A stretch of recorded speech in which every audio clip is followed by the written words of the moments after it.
Good morning. I'm Sidney Porter from the Health Physics Society History Committee, and it's Tuesday morning, June the 18th, 2002, and it's my distinct pleasure to be videotaping Dr. Richard Vedder, who has contributed a great deal to the profession of health physics and also to the society. He spent many years involved with the society and is still fully involved. And so with no further ado, I'd like to ask Rich to tell us about his origins and how he got into professional life. Rich, and so you want to tell us about where you were born and how you came into the profession of health physics? Be happy to. Thanks for the opportunity. Well, I was born on a farm in South Dakota, grew up on a dairy farm where everyone was required as soon as they were able to carry a 1-gallon pail and help do the chores. In thinking back to those days, I appreciate the strong family values and work ethic that I learned there. Still have a couple of brothers back there farming, and actually farm life is a good life because you're sort of independent, you're your own boss. When you get done at the end of the day, you can see what you've done, as opposed to some of our management work. At the end of the day, you go home and you wonder whether or not you've accomplished anything. But that is very, very hard work. I'm very thankful for people like that, but I don't envy them at all. So that might be one of the reasons I went to college, because it was, you know, it's a very difficult life working on a dairy farm. So I went to college, majored in biology at South Dakota State University. A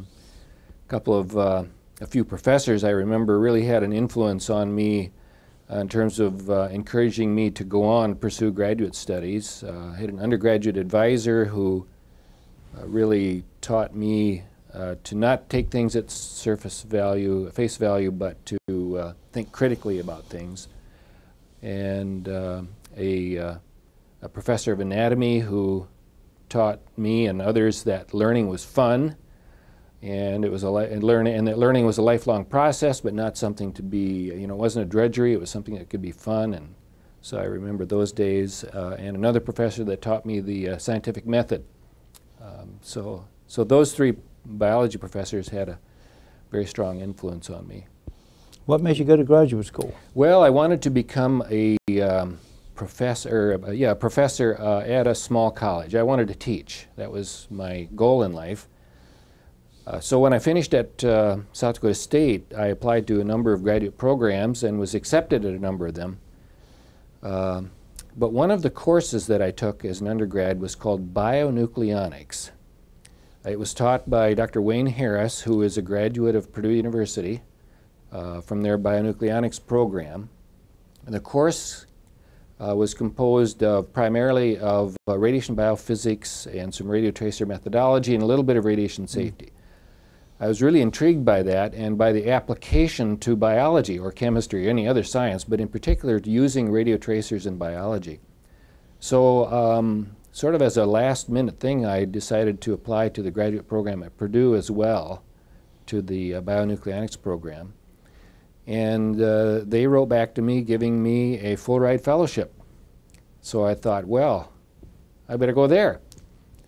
So I did. I got my PhD there and then got my job going. And what was your specialty, by the way, in your PhD? In my PhD, I was interested in radio tracers in the food chain, and actually studied selenium, radioactive selenium, and also how it, coming from the background, farming background out in South Dakota, is also one chapter dealt with the toxicity of selenium. And as you may know, when settlers first settled on the prairie, particularly west of the Missouri River, cattle suffered from what they called alkali disease, which is selenium toxicity. So I worked that all together into a project. Then I got a job teaching at a small college in Pittsburgh called Point Park College, teaching biology and radiobiology. I was interested in that one because they had a radiobiology. They were looking for someone to teach radiobiology, so I took that job. After being there about 4 months, I got a letter from Purdue inviting me to come back to join their faculty as assistant professor, tenure track position, but there was one condition. I had to serve as Dr. Paul Ziemer's assistant in the radiological control program. Well, that didn't seem too hard to me. I thought it was a terrific opportunity. But working for Paul Ziemer, that was my real introduction to health physics. But Paul, you had taken classes from Paul while you were in graduate school. Oh, I right, take right, it. yes, right. Took health physics classes from Paul. Terrific teacher. And who else were your major professors that that still have an effect on what you do today? One of them was Stanley Shaw. He taught radiobiology and nuclear pharmacy, and he's still at Purdue teaching nuclear pharmacy. Dr. John Christian was head of the program. He has retired now, but still lives there.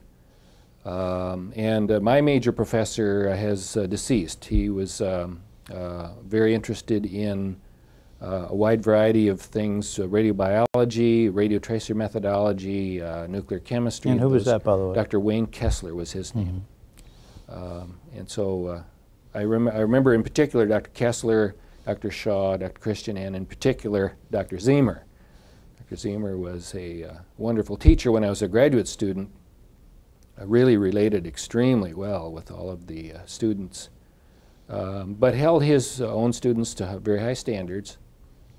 And then when I worked for him, when I went and joined the faculty, worked for him, got to know him a lot better, and of course he's a tremendous individual, tremendous mentor, tremendous professional. So he had obviously the greatest impact on my career.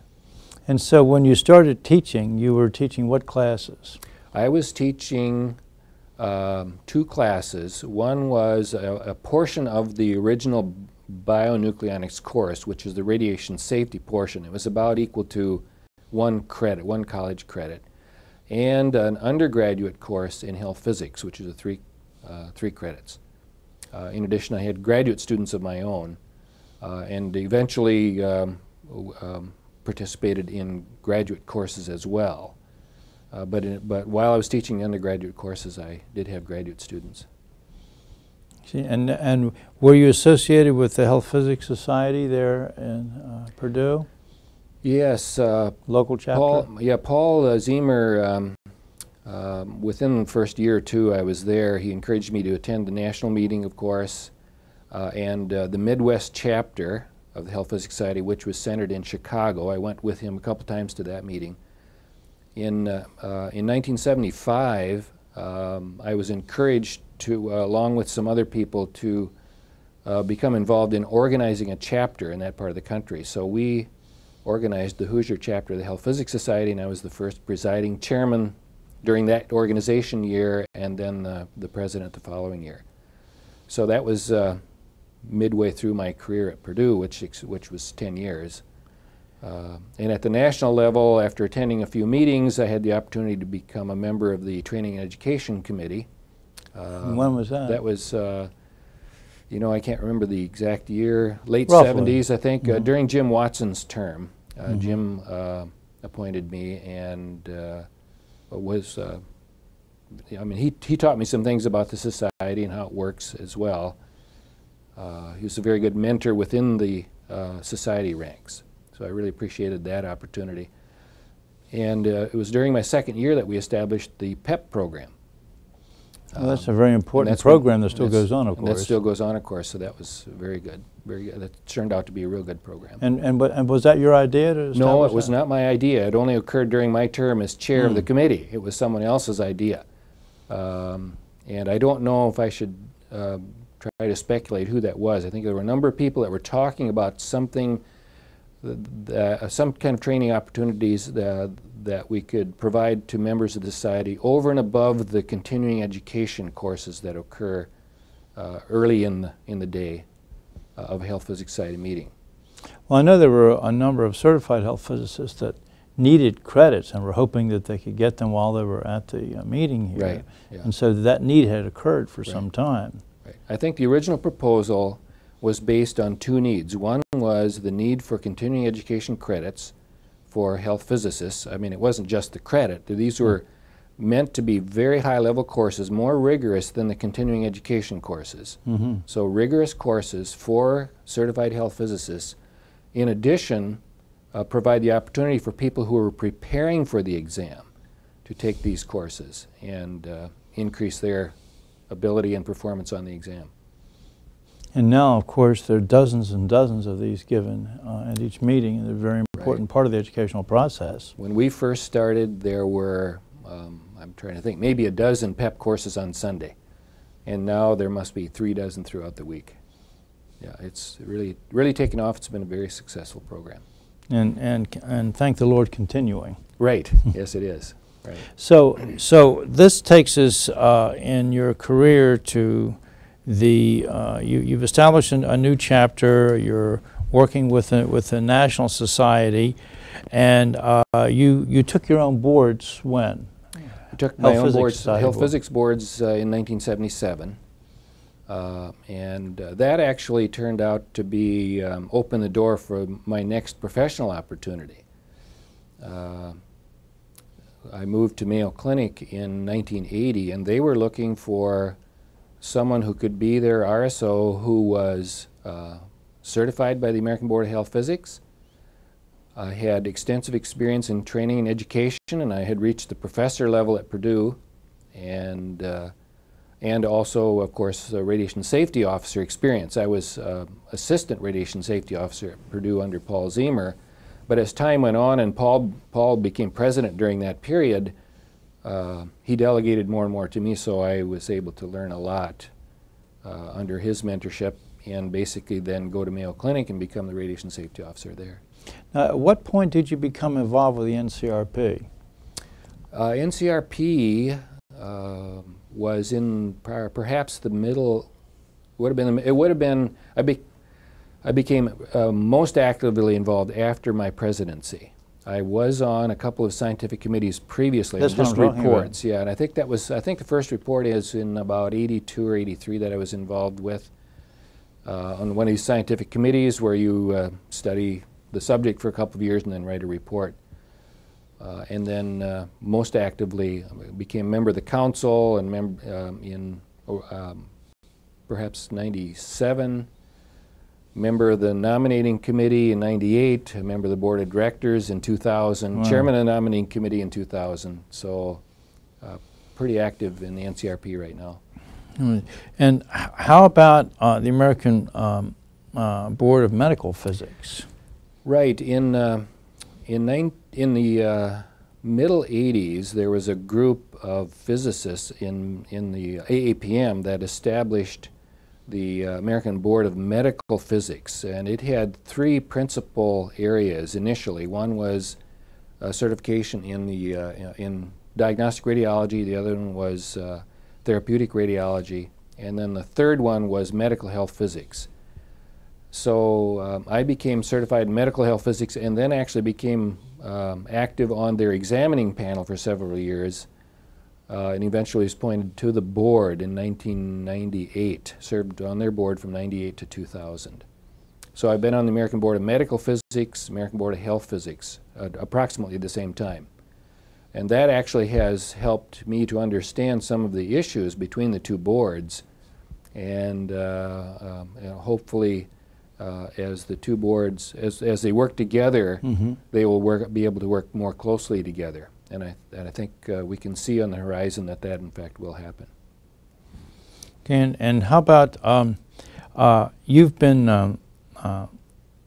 about in the middle 90s, you became very active in the society board. When were you first on the society board? Well, that goes back to the 80s actually. Does it back to the 80s? Okay. When I moved to Mayo, I became president of their chapter in the early 80s, and then in 1986 was elected to the board, to the Health Physics Society Board of Directors. In 1988, and at the same time I was on the editorial board for the journal. I really liked the academic-oriented kinds of activities, so I was a member of the editorial board for the journal, really enjoyed that. In 1988, I became editor-in-chief of the journal. So it's a very important job in the society, by the way. Well, it is. It's an important job. It's also a very fun job, but it does take a lot of energy. takes a lot of energy. The journal is something that just keeps moving right along. Of course, you can't take a day off because the papers continue coming. Reviewers have to get their job done. So it's an activity that just continues without ceasing. So it does require some energy, but it's very, very rewarding.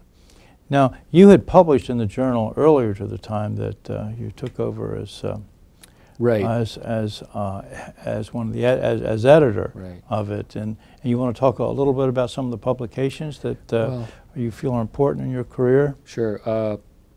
I published in a wide variety of journals. Actually, I brought along just a couple of papers just to point out some work that we had done earlier that is of interest today. At the plenary session this year, the emphasis was on medical health physics, and one of the papers was on CT, the doses from CT to children. Well, in going back to the 80s, in fact, I was very interested in the doses to not only patients but employees, of course, and they're in diagnostic radiology, the dose to employees is directly related to the dose to the patient because it's scattered from the patient. So in the late 80s, some colleagues and I did some work on determining patient radiation doses at a large tertiary care medical center. I just would like to point out that the largest source of collective dose to patients at the time was body CT, whole body CT, not whole body, body CT, body, whether it's thoracic or whatever. The body CT was the highest collective dose. Now, it wasn't the highest effective dose, a single source effective dose, because that, of course, is in your cardiology and other areas that use angioplasty, where the fluoro doses are very, very high. But the numbers of patients are low there compared to CT. So we pointed out back in that time period that the doses from CT collectively were actually quite high. We did not try to estimate the risks to the population from that. Personally, I think that's you're on thin ice when you try to use the LNT and say there are going to be a certain number of deaths from a medical procedure, but certainly that's always there's bothered risk me. there. Yeah, there's risk there, but to equate it to death risk Right. has always bothered me. Yeah. So then we also followed that up with some related work where we were interested in, as I mentioned, the single doses, the effective dose from the single highest procedures were from fluoroscopy. So we did some follow-up work on how to reduce the dose from fluoroscopy. And what year was that published? This was published in 1990 in the Journal of the American College of Cardiology. The effect of pulsed progressive fluoroscopy on reduction of radiation dose in the cardiac cath lab. So, and I'll just point out one result which shows that the caseload from 1994 to 1987 increased 63% during that period. This is because this is the period when balloon angioplasty was really growing. And so our caseload increased 63%. Wow. Well, obviously, if your caseload goes up, the dose to workers is going to go up. So we worked on installation of this post-progressive fluoroscopy, and while the caseload went up 63%, our dose to personnel during that period went down 37%. Which so says a lot for that's the kind of good work that's radiation really safety. interesting. Yes, right? That's the kind of absolutely. work that's really interesting. So those kind of publications are rewarding. And I take it that you'll continue to publish. Oh yes, because right. it's it's a joy to do the kind of work that you do, and it's so nice that you are doing the type of work where you can come up with new ideas and publish them and share them, which is sort of a part of being a health physicist, isn't it? Right. I would point out that the work of a health physicist has changed a bit over the last 30 years, 40 years. Going way back, much of the work was sort of directed at health physics, how to develop new measurement techniques and new instrumentation and new computer models and that sort of thing. Today we have an excellent cadre of tools that we can take to our customers And so today, much of the work done by a health physicist is this kind of thing, where you take the work to the customer, you work real hard to understand the customer's application, and then you use your health physics tools to reduce dose. And that's exactly what we did here.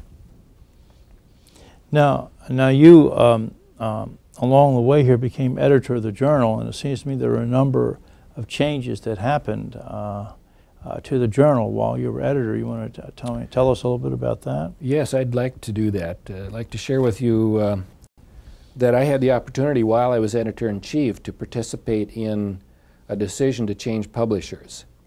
The previous publisher was a little bit inflexible about what we could do with the journal.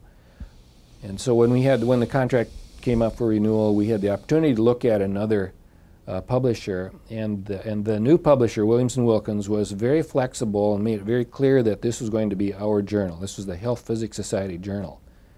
So a couple of things I wanted to do and was able to implement, and they still continue today. One of the things I wanted to try to emphasize was the importance of operational radiation safety. The complaint over the years was the journal was too research-oriented, and the operational health physicist, it didn't contain any content for the operational health physicist. So one of the things I did was to establish a section called Operational Topics. It's a very popular section, I might add. Right. Well, that's still in there. Actually, it's been broken out into a separate quarterly journal now. It has really been popular, and it has grown. But initially, I didn't feel it was very successful because it was still in health physics. And so the operational health physicist was reluctant to open it up. So how can we get them to open the journal? Well, everybody likes pictures.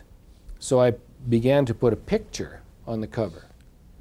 Now, you see a picture here and you wonder, well, let's see, what's that picture? I'm going to have to open the journal and read the caption to find out what that picture is. So when you find that caption and read it, it turns out it's in the table of contents. So now all of a sudden there's a table of contents, and maybe they'll read the table of contents and see a paper they're interested in, and then open the journal and read. And if they see the operational topics and enjoy that, they may actually recognize that there are other papers in there, research papers that have operational content or material that can be used operationally. So that was my goal, and I was very pleased that I was able to accomplish that during my term as editor-in-chief. And you've had some spectacular pictures there, such as that bomb blast there, you know, which really is an attention grabber. Right. Yeah, that was the idea, to try to get their attention and then look in the inside and see what that's all about. And so that was really a big step forward. Also, I liked having the journal a little larger, which I think is one of the things that you did too, wasn't it? Was to increase the size, or was that done earlier? That was done by Jen Ressler. That was done by Jen. Right, Jen. That's one thing the previous publisher was happy to do. They increased it from that smaller book size to the regular journal size. Yeah. But it's. You know, I think the journal now actually has probably a larger circulation than it's ever had. You know, I've been out of the loop for a while, so I don't know exactly what the circulation is. But it was going in from the middle '80s to the middle '90s. It was creeping up there a little bit. Yeah. I did hear this year that institutional subscriptions have gone up, which is good. Which is very good. Right. Which is excellent. Now there's something else that's been published that you had a lot to do with, and that is standards. You want to tell us about the standards publishing? Sure. I did have the again. I want to emphasize that my interest, in addition to being academic, the academic interests I have, I'm very interested in operational radiation safety and actually what we can do to bring academics to the operational world. So when I was invited to participate in the standards committee, there is an activity that I was very interested in, and that was incineration of institutional low-level radioactive waste.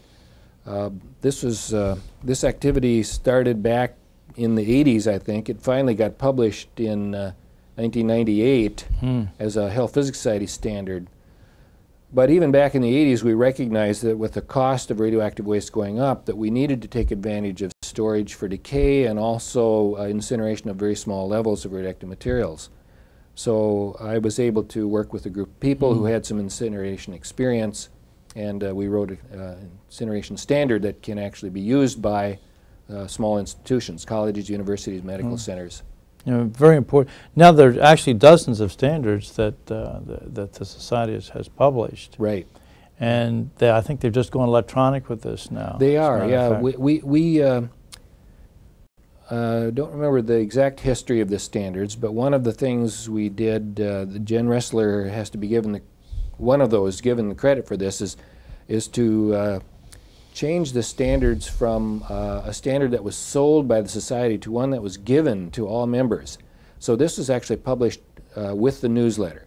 So every member got a free standard as being a member, and they came with the newsletter. Now they are going electronic, and that of course makes it even More easier, available. more available, more accessible, right?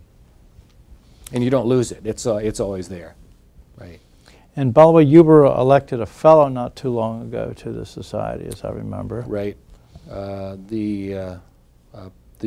you serve as president, you automatically become a fellow. So I didn't do anything in particular to earn that other than being president of the society. Well, I think that from what I can see here, obviously you've contributed really a huge amount to the society over the years, and you continue to contribute. But you're on several committees now, as I remember. Well, you're very active. I'm on the nominating committee now, and chairman of the President's Emeritus Committee. So I was actively involved this year in recruiting a Morgan lecturer, and we'll be chairing that effort next year. The President's Emeritus Committee has that responsibility. So we'll be involved in doing that. Continue on the nominating committee. There are other supportive roles that pop up now and then, and my long-range goal for continued participation in the society is to serve in a supportive role, to not step aside, but to allow the new people to come in and have the opportunity to take their turn in leadership within the society. But still mentor. But still mentor, yes. Because because in a way you've been a mentor to an awful lot of health physicists over the years, haven't you? Well, I hope so. Hope I've had some positive influence. Oh, on I know you have. Now, would you like to maybe give some advice to people that are just coming into the field now? Where do you see health physics going, and what advice do you have for the youngsters that are starting our field? Sure. I think there are a couple of pieces of advice that I would give someone just coming into the field that I think are particularly important. One is that they understand the principles of health physics. I really encourage people to study for certification, even if they don't want to become certified. Take the PEP courses, take the continuing education courses, study for the exam, and then I would encourage them to become board certified, because that is that somewhere down the line that will pay off. Absolutely. So be prepared, understand your subject very, very well, and the second is understand your customer's application. We shouldn't pretend to walk over to a customer and tell them how to do things if we don't understand what it is they're trying to do. Exactly. So whether you're in medical or industry or wherever it is, you really do need to understand that application. So those two things in terms of preparing yourself. Second thing, or then a sort of a second major category that I think is really important is teamwork. Now, we don't all have the opportunity to work in teams. Some RSOs are out there on their own. So they have to search out their mentors. But within the institution or within the industry, wherever they're working, there are people they can involve in what they're doing. And I know it's not easy in some cases. In other cases, it's much easier. I was very fortunate when I became editor-in-chief and president of the society to have a real good team back home, because both of those jobs require a lot of personal energy, but they require a lot of support from back home, considerable support. And I was fortunate to have good people that I was able to work into a team and delegate work to them, and they made sure that everything got done when I was gone. Well, being the president-elect, you're on the road a huge amount of the time. You are, yeah. And that's quite an investment in time, among other things. It is. So as well as energy. And so you were one of the few people that was actually able to keep up a full-time job, weren't you? Right. During the years when you were president-elect and then president. Right. An immediate past president is pretty intensive too, as a matter of fact. Right. It is. But you're still heavily involved with the society, and hopefully the work that you do will continue to influence our members, and to just take the whole science of physics and medical physics and make sure that this science is a progressive science with always new things coming in. And do you continue to publish? Are you Yes. Are you able to work on papers? Right. Not nearly to the same frequency. I'm more and more involved in administrative activities where I work at Mayo Clinic. I now, in addition to the teaching that I do, which doesn't lend itself to publishing, but it's a very, very rewarding experience, an important one, I'm more involved in administrative activities, directing the entire safety program now, and chairing some efforts for some safety efforts in the hospitals for accreditation purposes, and that just takes a lot of time. And aren't you heavily involved with the NCRP also now? Right. NCRP currently chair the nominating committee and on the board of directors and on a couple of scientific committees. I'm also a member of the NRC Advisory Committee on Medical Use of Isotopes. It's a very important one. So that takes a little bit of time. And that's an important one from the standpoint of being a liaison between the community and the principal regulating agency, the NRC. So I'm fortunate to be the first radiation safety officer to be a member of that committee. They expanded the committee a couple of years ago and have added RSO as one of the categories. And Keith Dinger actually nominated me, and I was appointed. So I've had the opportunity to represent radiation safety officers on the ACMUI. Well, it's amazing that you're able to keep these many balls in the air at the same time. But I, for one, just want to thank you for the many contributions that you have made and continue to make to the overall profession of radiation safety, both in the medical and in the general health physics areas. And it certainly, are there any last words that you want to leave the viewers of this tape with, Dick, here? Last words would be, don't be shy, get involved. Thank you so much. Thank you very much, sir. Really enjoyed this. Appreciate it. Thank you. Okay, fellas, thank you. That's a take on this.